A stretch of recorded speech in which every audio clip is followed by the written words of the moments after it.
আসসালামু আলাইকুম এভরিওয়ান, আশা করি সবাই ভালো আছেন, সুস্থ আছেন, যে যেখানেই আছেন না কেন। তো পহেলা বৈশাখের দিনে প্রথম একটুখানি ভিডিও আপনাদের সাথে শেয়ার করেছিলাম, যেটা আমার ফেসবুক পেজের জন্য ছিল। তো এটা পেজ এবং ইউটিউব দোনোটার জন্যই। এটা হলো কি বাকি অংশ আমরা মেলা থেকে ঘুরে ঘুরে তারপরে ওই ভাইয়া আর ভাবি আর বাচ্চাদের নিয়ে আমরা চলে আসছি চানমারি ঘাটে। এখানে আমরা চা খাবো, তারপরে একটু গল্প করব, আড্ডা দিব। আর আমাদের এখন প্রোগ্রাম হয়েছে এখানে আসার আগেই যে আমরা একটু ট্রলারে নদীতে ঘুরবো। তো তারা দুইজন গেছে ফ্রেন্ড ট্রলার ঠিক করতে, আর আমরা এখানে বসে অনেক আড্ডা দিতেছিলাম, কথা বলতেছিলাম, ভাবির সাথে কথা বলে গল্প করে অনেক মজা লাগছে। আসলে বর্তমান যুগে সবার সাথে না মন খুলে ওইভাবে কথা বলা যায় না, যদি মনের একটা মিল না থাকে, একটা ম্যাচিং না থাকে। তো ভাবির সাথে কথা বলে খুবই ভালো লাগছে। আমরা দুইজন অনেক গল্প করেছি, ট্রলারে ওঠার পরেও আমরা দুইজনই একসাথে পটর পটর করতেছিলাম। তো এর ভিতরে ট্রলার ঠিক করা হয়ে গেছে, এখন এক এক করে আমরা উঠে পড়তেছি, বাচ্চাদেরও উঠাই দিল ভাইয়া।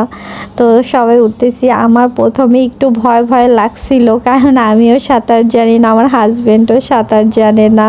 তো এই নিয়ে আমরা গল্প করতেছিলাম যে ভাবি অল্প অল্প জানে কিন্তু ভাইয়া জানে না। তো সাঁতার না জানা আসলেই একটা খুব খারাপ ব্যাপার। সাঁতার অবশ্যই জানা উচিত, এতে আসলে অনেক উপকার হয়, শারীরিক দিক থেকেও ভালো। নৌকায় চড়েছি,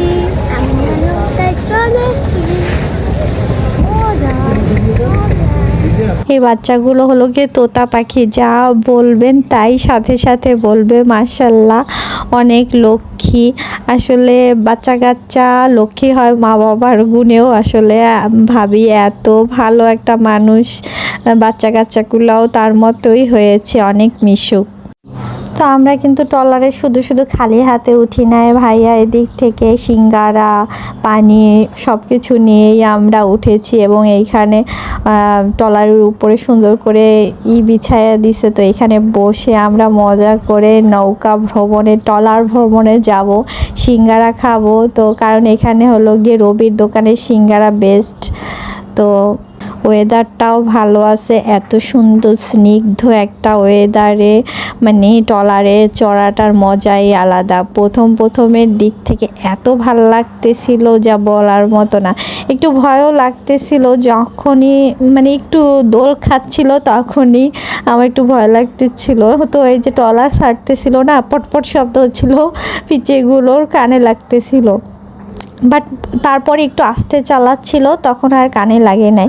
তো আমরা সিঙ্গারাও এদিকে খাচ্ছি, মজা করে আড্ডা দিচ্ছি, গল্প করতেছি। তো ভাবির সাথে কথা বলতে বলতে আড্ডা দিতে দিতে আমার হাজব্যান্ড যে কই আমি তার দিকে খেয়ালই করি না। পরে দেখলাম যে ও না আমার পিছনে বসে আছে, তারা দুই ফ্রেন্ড গল্প করতেছে। আমি বলতেছি থাকো, তোমরা দুই ফ্রেন্ড গল্প করো আর আমরা দুই ভাবি মিলে অনেক গল্প করি। চানমারি খাওয়াঘাট থেকে আমরা রওনা করেছি। তো আমরা এখানে 30 গোডাউনের যে মেইন যে জায়গাটা, ওইখানেও চলে আসছি। তো 30 গোডাউনে দেখলাম মানুষ আর মানুষ, এই সন্ধ্যার দিক থেকে মানে একটা পরিমাণ জায়গা নাই, মানে ট্রলার থেকে যতটুক দেখতে পাওয়া গেছে শুধু মানুষই দেখতে পাওয়া গেছে। তো বুঝলাম যে এই দিনে সবাই আসছে গোডাউনের এই কর্নারটায়। দেখা যায় যে চানমারির ওই কর্নারটায় না একটু ভিড় কম হয়, সবাই এই গোডাউনের এই কর্নার দিকেই আসে।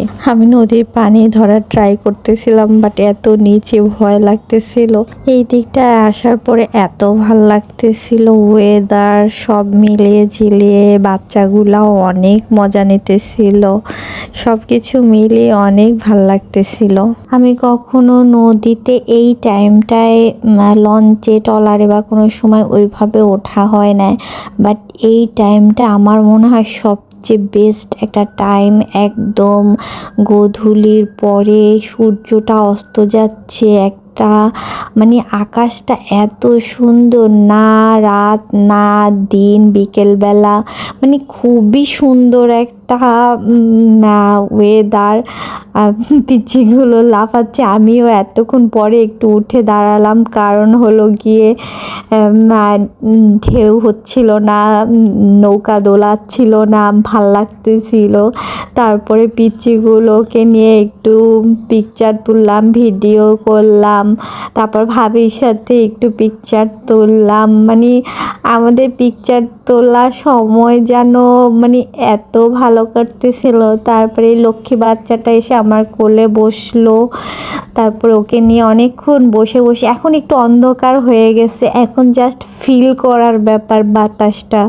তো ওই দিকে আমার হাজব্যান্ড আবার ফোনে কথা বলতেছিল তার আর একটা ফ্রেন্ডের সাথে, নাদিম ভাইয়া তার ওয়াইফকে নিয়ে আসবে। তো ভাবি আর ওই নাদিম ভাইয়া আসতেছে, তো আমরা সেদিকে আবার ইউটার্ন নিয়ে যাচ্ছি যে তাদের নিব। তো তারপর আবার আমরা ওদিকে রওনা করেছি, এখন চলেও আসছি। আমাদের প্ল্যান ছিল যে আরেকটু ওই ভাইয়া আর ভাবিকে নিয়ে রাউন্ড দেবো, বাট ট্রলারের একটু সাউন্ডটা বেড়ে গেছিলো, আর রাতের বেলা আর সবাই যাচ্ছিল না যে একটু আমরা বসে চা খাই, আড্ডা দিই, গল্প করি। তো তারপর আমরা নেমে চা খাচ্ছিলাম, আড্ডা দিতেছিলাম, গল্প করতেছিলাম। তো গল্প করার পরে এখন বিদায়ের পালা, সবাই সবার মতো করে আল্লাহ হাফেজ দিয়ে তারপর বিদায় নিলাম। তো আজ এই পর্যন্ত, আল্লাহ হাফেজ।